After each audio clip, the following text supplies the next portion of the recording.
मेरी मोहब्बत तो उसका छोटा भाई अंकित था। मैं चुपचाप थके हारे कदमों से अपने कमरे में आ गई। मुझे नहीं पता आगे उन दोनों में क्या बात हुई। मुझे नहीं पता कि बड़े भाई ने छोटे भाई को धोखा क्यों दिया था। लेकिन मेरी दुनिया तो उजड़ चुकी थी। मैं अपने कमरे में थी जब मेरे पति का भाई यानी कि मेरा प्यार कमरे में आया था।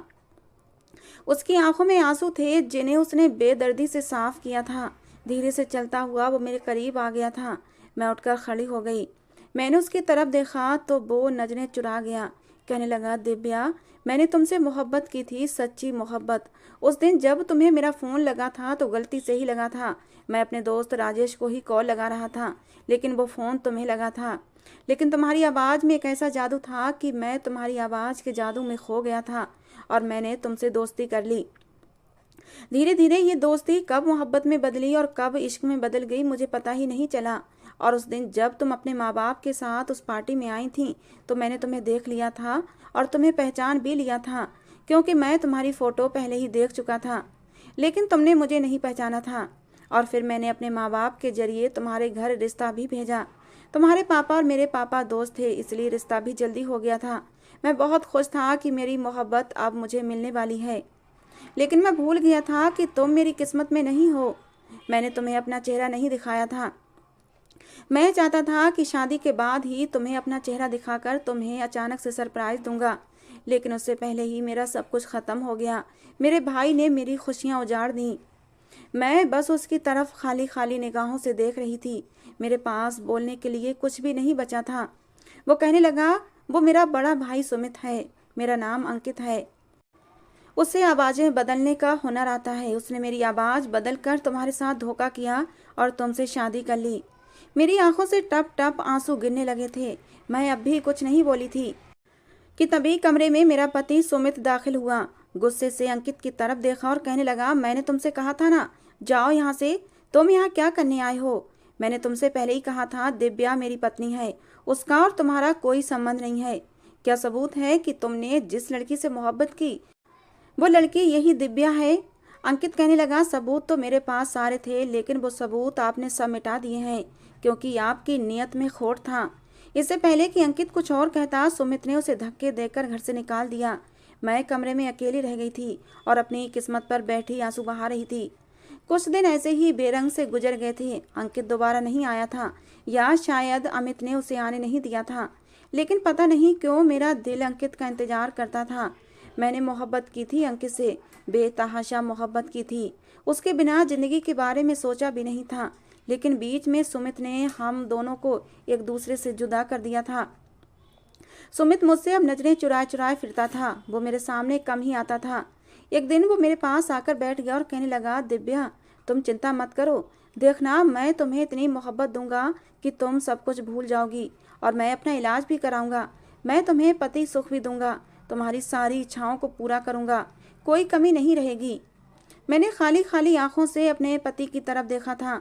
मैंने कहा, क्या मिला आपको मुझे और अंकित को जुदा करके? आपने ये सब क्यों किया, जबकि आप खुद एक नामर्द हैं, पत्नी को खुश नहीं रख सकते? फिर क्या ज़रूरत थी मेरी ज़िंदगी बर्बाद करने की? मेरी बात सुनकर वो चीख पड़ा था। कहने लगा, मैं नामर्द नहीं था, हट्टा कट्टा मैं भी भरपूर मर्द था, लेकिन मुझे अंकित ने और उसके बाप ने बर्बाद कर दिया। सुनना चाहती हो मेरे साथ क्या हुआ था? तो सुनो। फिर उसने मुझे अपनी कहानी सुनाई थी। वो कहने लगा, मैं 9 साल का था जब मेरे माँ बाप एक रोड एक्सीडेंट में मर गए थे। मैं अपनी मासी के पास रहता था। मेरी मासी शादीशुदा थीं, लेकिन विधवा थीं। शादी के 6 महीने बाद ही उनके पति कैंसर की वजह से मर गए थे। शादी के 1 महीने बाद ही पता चला था कि मासी के पति को कैंसर है, और वो भी लास्ट स्टेज का। वो बच नहीं सका और शादी के 6 महीने होते ही वो मासी को अकेला छोड़कर चला गया। उनका कोई बच्चा नहीं था, इसलिए हम दोनों ही एक दूसरे का सहारा बने हुए थे। मैं 10 साल का था कि जब मेरी मासी को अंकित के पापा से प्यार हो गया था और दोनों ने शादी करने का फैसला कर लिया। हालांकि मैं नहीं चाहता था कि वो दोनों शादी करें, क्योंकि अगर वो दोनों शादी कर लेते तो मैं कहाँ जाता, मेरा क्या होता। लेकिन यह भी अच्छा हुआ था कि मेरी मासी ने अंकित के पापा से वादा लिया कि मैं भी उनके साथ जाऊंगा। अंकित के पापा मान गए थे और वो मुझे भी अपने साथ ले गए। यूं मासी ने अंकित के पापा से शादी कर ली और दोनों खुशी खुशी रहने लगे। मासी पहले मुझे बहुत प्यार करती थीं, लेकिन शादी के बाद उनका ध्यान मेरी तरफ से हटने लगा था। वो अपनी नई शादीशुदा ज़िंदगी में बिजी हो गई थीं। मैं पढ़ाई करता हूँ या नहीं करता, उन्हें इस बात से कोई मतलब नहीं था। मेरी उम्र उस समय ऐसी थी कि मैं गलत संगत का शिकार हो गया और पढ़ाई से मेरा दिल हटने लगा। लेकिन मासी और उनके पति को कोई चिंता नहीं थी कि मैं दिन भर क्या करता हूँ। धीरे धीरे मेरी पढ़ाई छूट गई, लेकिन उन्होंने फिर भी मुझ पर कोई ध्यान नहीं दिया। गलत संगत में पड़कर मैं नशे का भी आदी हो गया था। उनकी शादी को 8 साल गुजर चुके थे, लेकिन अभी तक कोई बच्चा नहीं हुआ था। मैं भी इस बात से खुश था कि अच्छा है, इनको कोई बच्चा नहीं हुआ। इस तरह थोड़ा बहुत ध्यान मुझे उस घर में मिल जाया करता था। लेकिन 2 साल और गुजरे कि मेरी मासी उम्मीद से हो गई और शादी के 10 साल बाद मेरी मासी ने अंकित को जन्म दिया। मासी और अंकित के पापा की खुशी देखने लायक थी। दोनों उस बच्चे को लेकर इतना खुश थे कि वो मुझे बिल्कुल ही भूल बैठे थे। मैं उस समय 20 साल का हो चुका था। पढ़ाई लिखाई तो कुछ खास ना की थी कि मैं कोई नौकरी करता। दिन भर इधर उधर आवारागर्दी करता था और इस सबसे बचाने के लिए अंकित के पापा ने मुझे एक मेडिकल स्टोर पर नौकर लगवा दिया। समय धीरे धीरे गुजरने लगा। अंकित 10 साल का हो चुका था कि उसी समय हमारे घर पर एक और कयामत टूट पड़ी, जब पता चला कि अंकित के पापा की दोनों किडनियां खराब हो गई हैं। उनके बचने के चांस नहीं थे। मासी का रो रो कर बुरा हाल था और फिर एक दिन वो मेरे पास आई रोती हुई और मेरे पैरों में गिर पड़ी। कहने लगी, सुमित, मेरे पति को बचा लो। अगर उन्हें कुछ हो गया तो मैं और अंकित बर्बाद हो जाएंगे। हमारा इस दुनिया में कोई नहीं है और सुमित, तुम्हारा भी तो इस दुनिया में कोई और नहीं है। अगर उन्हें कुछ हो गया तो तुम क्या करोगे? अंकित के पापा ने हम लोगों पर इतने एहसान किए हैं, तो मेरे पति को अपनी एक किडनी दे दो। मैं भी तो तुम्हारे ऊपर कितने एहसान किए हैं। बचपन से लेकर अब तक तुम्हें पाला पोसा है। अब वो एहसान चुकाने का समय आ गया है। मेरे पति को बचा लो। मेरी मासी मेरे पैरों में बैठी हुई थीं और मुझसे अपने पति की जिंदगी की भीख मांग रही थीं। मुझे अपनी मासी से बहुत मोहब्बत थी। मैं उन्हें इस तरह रोता हुआ नहीं देख सकता था। मैंने मासी को कंधों से पकड़कर उठाया। मैंने कहा, मासी, आप इस तरह मत रोएं। हम कल ही डॉक्टर के पास चलेंगे और मैं अपने सारे टेस्ट कराऊंगा। अगर मेरी किडनी मौसा जी को लगती है तो मैं उन्हें ज़रूर अपनी किडनी दूंगा। अगर मेरी वजह से उनकी जान बचती है तो ये बात मेरे लिए गर्व की बात होगी। अगले ही दिन मैं अस्पताल पहुंच गया था। सारे टेस्ट हुए और किस्मत ये थी कि मेरी किडनी मौसा जी की किडनी से मैच हो गई थी। मैंने किडनी मौसा जी को दे दी। कुछ ही दिनों में अंकित के पापा एकदम सेहतमंद हो गए थे। कुछ दिनों के लिए सबका व्यवहार मेरे लिए बदल गया था। वो लोग मुझे ऐसे पलकों पर बिठाकर रखते जैसे मैं इस घर का मालिक हूँ। मैं भी बहुत खुश था कि चलो इस बहाने ही सही मुझे घर वालों का प्यार मिला। लेकिन धीरे धीरे सबका व्यवहार फिर से बदलने लगा था। लेकिन अंकित मुझसे बहुत प्यार करता था। वो हमेशा मेरा सम्मान बड़े भाई की तरह करता था। मैं भी उसे अपना छोटा भाई मानता था और उसकी बहुत केयर करता था। जिंदगी यूं ही अपनी रफ्तार से चली जा रही थी कि मौसी ने मेरे लिए एक लड़की पसंद की थी। मुझे भी वो लड़की पसंद थी और जल्दी ही शादी की तारीख भी रख दी गई थी। सब घर वाले शादी की तैयारियों में बिजी थे। मेरी उम्र उस समय कुछ ज़्यादा हो चुकी थी, लेकिन मुझे फिर भी इस बात की खुशी थी कि कम से कम मेरा घर बस रहा था। मैं अपनी आने वाली ज़िंदगी के सपने सजा रहा था कि मेरा भी अपना एक परिवार होगा, मेरी पत्नी होगी, मेरे बच्चे होंगे। जोर शोर से शादी की तैयारियां हो रही थीं। जब मेरी शादी हो रही थी उस समय अंकित 15 साल का था और वो अपनी उम्र के बच्चों के साथ लॉन में खेल रहा था कि तभी हमारी शादी वाला घर मातम में बदल गया था। लॉन में बिजली की फिटिंग हो रही थी क्योंकि पूरे लॉन को सजाया जा रहा था, तो हर तरफ लाइटिंग हो रही थी। बिजली के तार फैले हुए थे।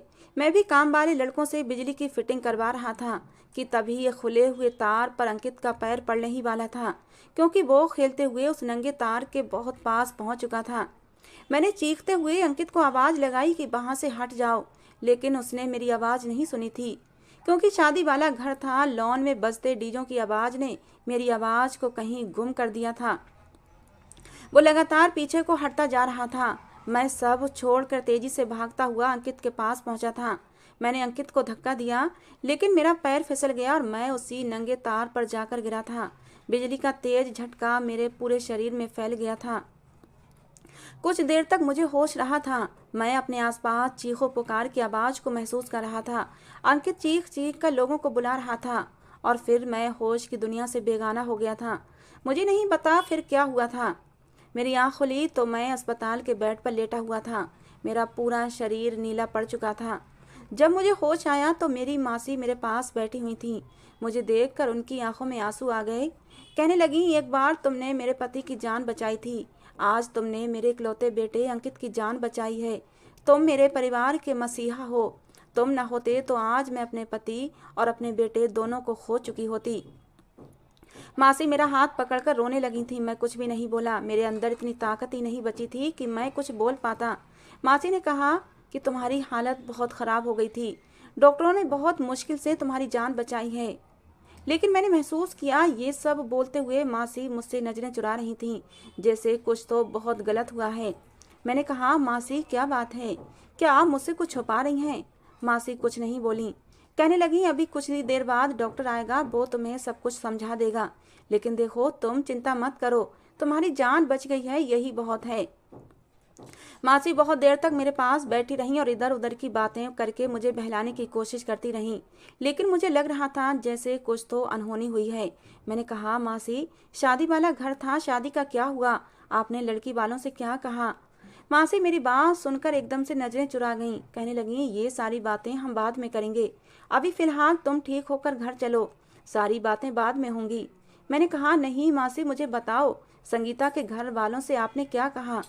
मासी कहने लगी, अब ये शादी नहीं हो सकती। मैंने कहा, क्यों? क्यों नहीं हो सकती? जैसे ही मैं ठीक हो जाऊंगा मैं संगीता से शादी करूंगा। मैंने अपनी आने वाली ज़िंदगी को लेकर कितने सपने सजाए हैं, मैं अपने सपने यूं टूटने नहीं दूंगा। मेरे बच्चे होंगे, मेरी पत्नी संगीता होगी, वो कितना खुश थी शादी से। मैं उसे फ़ोन पर बात करूंगा। मुझे बिजली का करंट लगा है, मैं कोई मर तो नहीं गया कि ये शादी टूट जाएगी। माँ से कुछ नहीं बोली और चुपचाप मेरे पास से उठकर चली गई। कुछ ही देर बाद डॉक्टर मेरे पास आया। उसने मेरा चेकअप किया। कहने लगा, तुम्हें बिजली का बहुत तेज करंट लगा था, इतने करंट के बाद किसी का बचना मुश्किल होता है, लेकिन तुम किस्मत वाले थे कि बच गए हो। लेकिन तुम्हारे अंदर एक बहुत बड़ी कमी आ गई है। मैं हैरत से डॉक्टर की तरफ देख रहा था। मैंने अपने हाथ पैर हिलाकर देख लिए थे, मेरे चारों हाथ पैर बिल्कुल ठीक थे। मैं बिल्कुल भी अपाहिज नहीं हुआ था। मेरा दिमाग भी बिल्कुल ठीक तरह से काम कर रहा था। मेरी आंखें भी बिल्कुल ठीक ठाक काम कर रही थीं। मैं सबको देख पा रहा था। फिर भला मेरे अंदर क्या कमी आई थी? मैंने डॉक्टर से कहा, क्या बात है, आप ऐसा क्यों कह रहे हैं? मैं तो बिल्कुल ठीक ठाक हूँ। हाँ, मेरे अंदर थोड़ी सी कमी आई है कि मैं कमजोरी महसूस कर रहा हूँ, लेकिन मेरे अंदर ऐसी कैसी कमी आ गई जो आप मुझे इस तरह से डरा रहे हैं?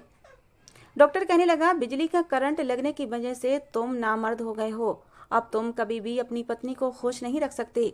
ये सुनते ही मैं हैरत से मुंह खोले डॉक्टर को देखता रह गया। मुझे विश्वास नहीं आ रहा था, ये उसने क्या कह दिया था। मुझे मासी की वो बात याद आने लगी कि ये शादी अब नहीं हो सकती। डॉक्टर जा चुका था और मेरी पूरी दुनिया ही लुट चुकी थी। सब कुछ खत्म हो चुका था। मेरे सपने टूटकर चकनाचूर हो चुके थे। मैं कभी बाप नहीं बन सकता था। मैं अपनी पत्नी को कभी खुश नहीं रख सकता था। शादी करने का तो फिर कोई मतलब ही नहीं था। बेआवाज आंसू मेरी आंखों से बह रहे थे। ना जाने कितनी देर तक मैं अपनी किस्मत पर आंसू बहाता रहा। जिंदगी में मुझे कभी कोई खुशी नहीं मिली थी। बचपन में माँ बाप छोड़कर चल बसे। जब मासी ने माँ बाप का प्यार दिया तो मासी ने भी शादी कर ली और अपनी एक नई दुनिया बसा ली। मासी की खुशियों को नजर न लगे, मासी की खुशियाँ उजड़ न जाएं, इसलिए अपनी एक किडनी देकर मौसा जी की जान बचा ली। भगवान ने एक भाई दिया था, अंकित, जिसे मैं दिलो जान से चाहता था। उसकी जान बचाने के लिए आज मैंने अपनी मर्दानगी भी खो दी थी। कुछ लोग इस दुनिया में सिर्फ दुख उठाने के लिए क्यों आते हैं? क्या उनकी किस्मत में कभी खुशी नहीं होती, जैसे कि मेरी किस्मत में नहीं थी? मैं घर तो आ गया था, लेकिन अब जिंदगी जीने की कोई उमंग ही नहीं बची थी। सब घर वाले मेरा बहुत ध्यान रखते थे, लेकिन अब मुझे कुछ भी अच्छा नहीं लगता था। धीरे धीरे मेरे शरीर की जो कमजोरी थी वो ठीक हो गई थी, लेकिन जो मेरे अंदर कमी बैठ गई थी वो ठीक नहीं हो सकी थी। मेरी मर्दाना ताकत खत्म हो चुकी थी। मैंने संगीता से बात की थी। मैंने उसे सब सच बताया था। मैंने कहा, संगीता, तुम मुझसे शादी कर लो और मैं बाद में अपना इलाज कराऊंगा। भगवान ने चाहा तो मैं ठीक हो जाऊंगा और हम खुशहाल शादीशुदा जिंदगी की शुरुआत करेंगे। मैंने उसे कुछ भी नहीं छुपाया था, उसे सब कुछ बता दिया था। लेकिन उसने शादी करने से साफ मना कर दिया। कहने लगी, तुम्हारे साथ घुट घुट कर जिंदगी जीने से अच्छा है कि मैं पूरी जिंदगी शादी ही ना करूं। 4-5 महीने बाद ही संगीता की दूसरी जगह शादी हो गई और मैं आंखों में आंसू भरे उसकी शादी की बारात जाते हुए देखता रह गया था। जिंदगी यूं ही बेरंग सी गुजरने लगी थी। अंकित अपनी पढ़ाई में दिलो जान से बिजी हो गया था। समय पर लगाकर उड़ गया और अंकित जवान हो गया और मैं बूढ़ा हो गया। एक दिन मैंने देखा कि रात के समय अंकित किसी से फ़ोन पर बात कर रहा था। मैंने उसे पूछा, किससे बात कर रहे हो? तो उसने मुझे सब कुछ बता दिया। अंकित की और मेरी बहुत बनती थी। अंकित मुझसे कुछ भी नहीं छुपाया करता था। अंकित मुझसे बहुत प्यार करता है, बिल्कुल अपने सगे भाइयों के जैसा। उसने मुझे बताया कि एक लड़की है जिससे वो प्यार करने लगा है। मैंने कहा, अच्छा, क्या वो लड़की भी तुमसे प्यार करती है? उसने कहा, हाँ, वो भी मुझसे बहुत प्यार करती है। उसने मुझे नहीं देखा है, लेकिन मैंने उसकी तस्वीर देख रखी है। हालांकि हम आमने सामने दूसरे से नहीं मिले हैं। अंकित रोज मुझे अपने प्यार के किस्से सुनाया करता था और अंकित के वो प्यार के किस्से सुन सुनकर मुझे अपना अधूरा प्यार याद आता था। मैं दिल महसूस कर रह जाता, लेकिन मैं कुछ कर नहीं सकता था। एक दिन अंकित मुझे कहने लगा, भाई, आप मेरा तोहफा दिव्या को देकर आएं। मैं उसकी बात मान गया था। उसने मुझे गिफ्ट पैक कर दिया और तुम्हारे घर का पता भी बता दिया। मैं उस दिन तुम्हारे घर वो पैकेट लेकर आया था। उस दिन मैंने तुम्हें पहली बार देखा था। तुम्हें देखते ही मैं तुम पर अपना दिल हार बैठा था। हालांकि मैं जानता था कि मैं नामर्द हूँ और तुम्हें कभी खुश नहीं रख सकता और तुम अंकित की मोहब्बत हो, लेकिन मैं अपने इस दिल का क्या करता जो तुम्हें देखते ही धड़क उठा था। पता नहीं क्यों मुझे तुम्हारे अंदर अपनी संगीता नजर आई थी और मैंने उसी पल फैसला कर लिया कि तुम सिर्फ मेरी हो। तुमसे शादी सिर्फ मैं करूँगा, अंकित नहीं। मैं घर आ गया। घर आते ही मैंने अंकित का मोबाइल लिया और उसमें से सिम निकाल कर अपने मोबाइल में डाल ली और फ़ौरन तुम्हें फ़ोन किया था। उस दिन वीडियो कॉल पर अंकित नहीं, मैं था। मैंने ही तुमसे बात की थी। मेरे अंदर एक हुनर है कि मैं किसी की भी आवाज़ अच्छी तरह बदल लेता हूँ। मैं किसी की भी आवाज़ में बात कर सकता हूँ। उस दिन भी मैं अंकित की आवाज़ में तुमसे बात कर रहा था और मैंने प्लान बनाया। मैंने अंकित के कानों में भर दिया कि तुम अब दिव्या से बात मत करो, तुम सीधा उसके घर अपना रिश्ता भेजो और उससे शादी करो और उसे शादी की पहली रात अपना आप दिखाकर उसे सरप्राइज देना। मैंने तुम्हारा नंबर अपने फ़ोन में सेव कर लिया था और दोबारा उसकी सिम अंकित के मोबाइल में डाल दी थी, लेकिन वो तुम्हें सरप्राइज देने के चक्कर में तुमसे बात नहीं करता था। वो मेरी बात मान भी गया था। अगले दिन वो खुशी खुशी मेरे पास आया, कहने लगा, भाई, मैंने दिव्या को आज पार्टी में देखा था। वो तो अपनी तस्वीरों से भी कहीं ज़्यादा खूबसूरत है। मैंने मम्मी पापा से बात कर ली है और मम्मी पापा को भी वो लड़की बहुत पसंद है, क्योंकि वो तो उनके दोस्त की ही बेटी है। मैंने अपना रिश्ता दिव्या के लिए भिजवाना चाहता हूँ। मम्मी पापा भी रिश्ते के लिए बहुत खुश हैं। अंकित खुशी खुशी मुझे ये सब कुछ बता रहा था और मैं अपने दिल में मंसूबा बना चुका था कि अब आगे मुझे क्या करना है। मैंने उसी रात तुम्हें फ़ोन किया और तुमसे शादी करने के लिए कहा। तुम्हें लेकर मैं मंदिर गया और तुमसे शादी कर ली। तुमसे शादी करते हुए मैंने अपनी वीडियो भी बनाई थी। मैंने तुमसे अपना चेहरा छुपाया था, लेकिन मैंने वीडियो में अपना चेहरा दिखा दिया था। सब कुछ मेरे प्लान के अनुसार ही जा रहा था। मेरे समझाने पर अंकित ने तुम्हें दोबारा कॉल नहीं की थी। शायद वो इस इंतजार में था कि अब जल्दी ही तुम्हारी दोनों की शादी हो जाएगी और वो तुम्हें सरप्राइज देगा, लेकिन इससे पहले ही उसकी मोहब्बत मेरे नाम हो चुकी थी। अपनी कहानी सुनाकर मेरा पति चुप हो चुका था। मैं अंकित की मोहब्बत में दीवानी थी। मैंने शादी के पेपरों पर साइन करते हुए ये भी नहीं देखा था कि उन पेपरों पर अंकित नहीं सुमित नाम लिखा हुआ था और मैं उसकी तरफ देखती रह गई थी। समझ नहीं आ रहा था कि क्या कहूँ। उसने अपने दुखों का बदला मुझसे लिया था। अगर भगवान ने उसकी किस्मत में उसे दुख दिए थे तो उसने मेरे जीवन से भी खुशियाँ छीन ली थीं। उसे कोई हक नहीं बनता था कि अगर उसके जीवन में खुशियाँ नहीं थीं तो वो किसी दूसरे के जीवन में दुखों के रंग भर दे। मेरी खुशियाँ सुमित के साथ नहीं थीं, बल्कि अंकित के साथ थीं। मैंने तो अंकित से मोहब्बत की थी और अंकित भी तो मुझसे कितनी मोहब्बत करता था। मैंने कहा, तुमने ये बहुत गलत किया।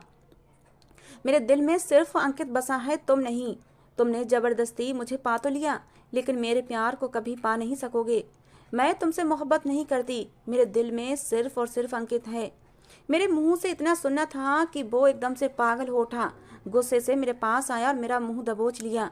कहने लगा, आगे से तुम्हारी जबान पर मैं अंकित का नाम ना सुनूं। तुम सिर्फ मेरी हो, मेरी। मेरे अलावा तुम्हारी जबान पर किसी का नाम नहीं आना चाहिए। तुम्हारे दिल पर जो ये अंकित नाम छपा है ना, मैं इसे खुरच डालूंगा। इस पर सिर्फ मेरा नाम लिखा होगा। दर्द से मैं बिलबिला उठी थी, लेकिन उसने मेरा मुंह नहीं छोड़ा था। वो मुझे बेड पर धक्का देकर जा चुका था। अगले दिन जो खबर सुमित ने मुझे सुनाई, मेरे सर पर आसमान टूट पड़ा था। उसने मुझे बताया कि अंकित ने सुसाइड करने की कोशिश की है। वो अस्पताल में एडमिट है और उसकी जान को अब भी खतरा है। उसने जहर खाकर खुद की जान लेने की कोशिश की थी। मेरा दिल तड़प उठा था। मैंने सुमित से कहा, मुझे एक बार अंकित को देख लेने दो, लेकिन उसने मजबूती से मेरी कलाई को दबोचते हुए कहा, तुम अंकित के पास नहीं जाओगी, वो मरे या जिए मेरी बला से, लेकिन मैं तुम्हें अंकित के पास हरगिज नहीं ले जाऊंगा। और अच्छा है वो मर जाए। एक बार उसकी जान बचाकर मैं अपना सब कुछ खो चुका हूँ, और अब उसकी जान बचाकर मैं तुम्हें नहीं खोना चाहता। मुझे पता है वो जब तक जिंदा रहेगा तुम दोनों एक दूसरे की मोहब्बत के लिए ऐसे ही तड़पते रहोगे, और तुम मुझे कभी भी प्यार नहीं करोगी। इसीलिए उसका मर जाना ही अच्छा है। मैं हैरत से उसका मुंह देखती रह गई थी। क्या ये वही भाई था जिसने अपनी जान को खतरे में डालकर अंकित की जान बचाई थी? वो मुझे कमरे में बंद करके जा चुका था, और मैं अपने भगवान से रो रो कर अंकित के बच जाने की दुआएं मांग रही थी। पता नहीं कब रोते रोते मैं वहीं बैठे बैठे सो गई थी। रात के लगभग 1 बजे सुमित कमरे में आया था। आते ही वो मेरे पास बैठ गया। आज उसके चेहरे के हाव भाव कुछ ऐसे थे कि मैं एकदम से कांप उठी थी। वो मुझे देखकर अजीब तरह से मुस्कुरा रहा था। कहने लगा, दिव्या, आज सब कुछ ठीक हो गया है, अब हमारे बीच कोई नहीं रहा। मैं तड़प उठी थी। मैंने कहा, सुमित, अंकित कैसा है? वो ठीक तो है। कहने लगा, अब वो हमेशा हमेशा के लिए हम दोनों के बीच से जा चुका है। मैं बस उसे देखती रह गई थी। मैंने कहा, ऐसा नहीं हो सकता, अंकित यूं मुझे छोड़कर नहीं जा सकता। सुमित कहने लगा, वो जा चुका है। हालांकि वो जा नहीं रहा था, वो तुम्हारी मोहब्बत में यूं गिरफ्तार था कि उसके शरीर से उसकी जान निकल ही नहीं रही थी, और डॉक्टरों ने ये खबर भी सुना दी थी कि अब वो खतरे से बाहर है। लेकिन उसका खतरे से बाहर होना मेरे लिए किसी खतरे से कम नहीं था। अगर वो जिंदा रहता तो तुम कभी मुझे ना मिलती, दिव्या। और फिर मैंने उसकी ज़िंदगी की सांसों की डोरी को हमेशा हमेशा के लिए ख़त्म कर दिया। मैंने उसे एक ऐसा इंजेक्शन लगा दिया कि वो हमेशा हमेशा के लिए गहरी नींद में चला गया है। ये क्या कर दिया था उसने? उसने अंकित की जान ले ली थी। मैं पागल हो उठी थी। पता नहीं मेरे अंदर इतनी ताकत कहाँ से आई थी। मैं एकदम से खड़ी हुई। सुमित ने मुझे दबोचने की कोशिश की, लेकिन मैंने सुमित को जोर से धक्का दिया था और भागती चली जा रही थी। मुझे नहीं पता मैं कैसे घर से निकली थी और कैसे अस्पताल तक पहुंची थी। मुझे हॉस्पिटल का नाम सुमित ने पहले दिन ही बता दिया था, जब अंकित ने सुसाइड करने की कोशिश की थी। मेरे पैरों में चप्पल नहीं थी और ना ही मेरे गले में दुपट्टा था। मैं पागलों की तरह भागती हुई अस्पताल पहुंची थी। मैं सबसे रो रो कर अंकित के बारे में पूछ रही थी, क्योंकि मुझे अंकित के रूम का नंबर नहीं पता था कि वो किस रूम में है। मैं रो रही थी, चीख रही थी, तभी अंकित की माँ की नज़र मुझ पर पड़ी थी। वो मुझे पहचान गई थीं, क्योंकि मुझे अंकित के नाम की अंगूठी वो पहनाने आई थीं। वो मुझे देखकर गुस्से से मेरी तरफ बढ़ी थीं। कहने लगी, तुम यहाँ क्या कर रही हो? तुम्हारी वजह से ही मेरे बेटे की ये हालत है। तुमने उसे धोखा दिया है और किसी और से शादी कर ली। तुम्हारी वजह से ही मेरे बेटे ने सुसाइड करने की कोशिश की है। शायद अंकित की माँ को नहीं पता था कि सुमित अंकित को इंजेक्शन लगा चुका है, मौत का इंजेक्शन। मैंने कहा, आंटी, अंकित की जान को खतरा है। वो कहने लगी, खतरा था, लेकिन अब वो खतरा टल चुका है। लेकिन मैं तुम्हारे आगे हाथ जोड़ती हूँ, यहाँ से चली जाओ। ऐसा ना हो मेरा बेटा तुम्हें देखकर फिर से दीवाना हो जाए। शायद उन्हें नहीं पता था कि मेरी जिससे शादी हुई है वो उनका भांजा ही है, जिन्हें उन्होंने अपनी औलाद की तरह पाला था। मैंने रोते हुए अंकित की माँ को सारी बात बता दी। मैंने कहा, हमारे पास ज़्यादा समय नहीं है, प्लीज़ चलकर अंकित को देखें। अंकित की माँ ये सुनकर बौखला गई थीं। वो भी भागते हुए अंकित के कमरे में गई थीं, जहाँ अंकित अपनी ज़िंदगी की आखिरी सांसें ले रहा था। जल्दी से डॉक्टर को बुलाया गया था। अंकित को इमरजेंसी वार्ड में शिफ्ट कर दिया गया था। मैं वहीं मंदिर में भगवान के सामने गिर पड़ी थी। मैंने कहा, आखिर मुझसे ऐसी कौन सी गलती हुई है कि मुझसे मेरा सब कुछ छिनता चला जा रहा है? अंकित मेरी जान था, मेरी मोहब्बत था। मैं उसके बिना नहीं रह सकती थी। हे भगवान, या अंकित को ठीक कर दे या फिर मेरी भी जान ले ले। मुझे पता था सुमित कभी भी मुझे नहीं छोड़ेगा और मैं कभी अंकित को पा नहीं सकूंगी, लेकिन मुझे सिर्फ अंकित की जान की परवाह थी। अगर उसे कुछ हो जाता तो मैं अपने आप को जिंदगी भर माफ़ नहीं कर पाती। और शायद मेरी दुआओं का रंग था या फिर मेरी मोहब्बत का असर कि अंकित की जान बचाने में डॉक्टर कामयाब हो गए थे। और जब अंकित को होश आया तो उसने पहली बार मेरा ही नाम लिया था। डॉक्टर ने कहा कि अंकित दिव्या नाम की किसी लड़की को बुला रहा है। मैं भागती हुई अंकित के कमरे में गई थी। मैं अंकित से लिपट कर रो पड़ी थी। मुझे उस समय परवाह नहीं थी कि मैं रिश्ते में अंकित की भाभी बन चुकी थी। मेरा उससे कोई रिश्ता नहीं था, लेकिन मैं अपनी इस मोहब्बत का क्या करती जो मेरे दिल में अंकित के लिए मौजूद थी। अंकित ने भी मुझे अपनी बाहों में भर लिया था और वो भी रो रहा था। मैंने कहा, अंकित तुमने ये सब क्यों किया? आखिर क्यों किया तुमने ये सब कुछ? अगर तुम्हें कुछ हो जाता तो मैं क्या करती? अंकित कहने लगा, दिव्या मैं तुम्हारे बिना कैसे जिंदा रह सकता हूँ? जानती हो ना मैं तुमसे कितनी मोहब्बत करता हूँ। और तभी मुझे एहसास हुआ और मैं एकदम उसकी बाहों के घेरे से निकल गई थी। मैंने कहा, अंकित अपनी ज़िंदगी की नई शुरुआत करो। मैं तुम्हें कभी नहीं मिल सकती। मैं अब तुम्हारे भाई की पत्नी हूँ, वो जैसा भी है, लेकिन अब वो मेरा पति है और अब उसके साथ ही मेरी ज़िंदगी गुजरनी है। अंकित अगर तुम मुझसे सच्ची मोहब्बत करते हो तो इसी मोहब्बत की खातिर मुझसे वादा करो कि कभी अपनी जान लेने की कोशिश नहीं करोगे। मेरी बात सुनकर अंकित की आंखों में आंसू भर आए थे। कहने लगा, ये मेरे बस की बात नहीं है। अगर मैं खुद से ये कोशिश नहीं करूँगा तो भी अपने आप ही मेरी जान मेरे शरीर से निकल जाएगी। मैंने कहा, किसी के जाने से ज़िंदगी रुक नहीं जाती अंकित। तुम्हें ज़िंदगी में और भी मुझसे भी अच्छी लड़कियां मिलेंगी। तुम अपनी ज़िंदगी की नई शुरुआत करो। अगर आज तुमने मुझसे वादा नहीं किया तो मैं तुम्हें कभी अपना मुंह नहीं दिखाऊंगी। मेरी बात सुनकर वो तड़प उठा था और मुझसे वादा किया कि वो अपने आप को कभी नुकसान पहुंचाने की कोशिश नहीं करेगा। उससे वादा लेने के बाद मैंने उसे अपना हाथ छुड़ाया और थके थके कदमों से अपने घर की तरफ लौट पड़ी थी। मैं घर आई तो सुमित घर पर मौजूद नहीं था। मैं कमरे में गई तो वो वहाँ पर भी नहीं था, लेकिन कमरे में बेड की साइड टेबल पर कुछ पेपर रखे हुए थे, साथ ही एक लेटर भी रखा हुआ था। मैंने वो लेटर पढ़ा तो खुद ब खुद मेरी आंखों से आंसू बह निकले। वाकई कुछ इंसानों को ज़िंदगी में कभी सुख नहीं मिलता, वो सिर्फ दुख देखने के लिए ही पैदा होते हैं।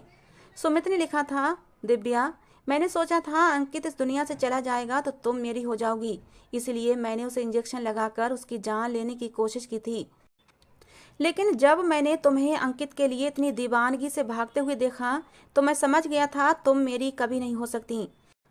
मैं कुछ दूर तक तुम्हारे पीछे भागा था, लेकिन तुम अपनी जान की परवाह किए बगैर, गाड़ियों की तेज रफ्तार की परवाह किए बगैर भागती चली जा रही थीं। और उस समय मैंने अपने कदम पीछे खींच लिए थे। ये तलाक के पेपर हैं, इन पर मैंने साइन कर दिए हैं। तुम भी साइन कर दो और आज़ाद हो जाओ मेरी कैद से। अंकित के साथ खुश रहना। आज एक बार फिर सुमित ने अंकित की खातिर अपना सब कुछ कुर्बान कर दिया था। खत में लिखा था कि मैं तुम सबको छोड़कर जा रहा हूँ, हमेशा हमेशा के लिए। मैं कभी लौटकर तुम्हारी ज़िंदगी में वापस नहीं आऊँगा। मैं तुम्हारा गुनहगार हूँ। मैंने तुम्हारे और अंकित के साथ गलत किया, मुझे माफ़ कर देना। मेरी तरफ से मेरी मासी से भी माफ़ी मांग लेना, मैंने उनका भी दिल दुखाया है। 4-5 दिन के बाद अंकित की माँ मुझसे मिलने आई थी। मेरा धन्यवाद करना चाहती थी कि मैंने समय पर आकर उन्हें बता दिया कि अंकित की जान को खतरा है।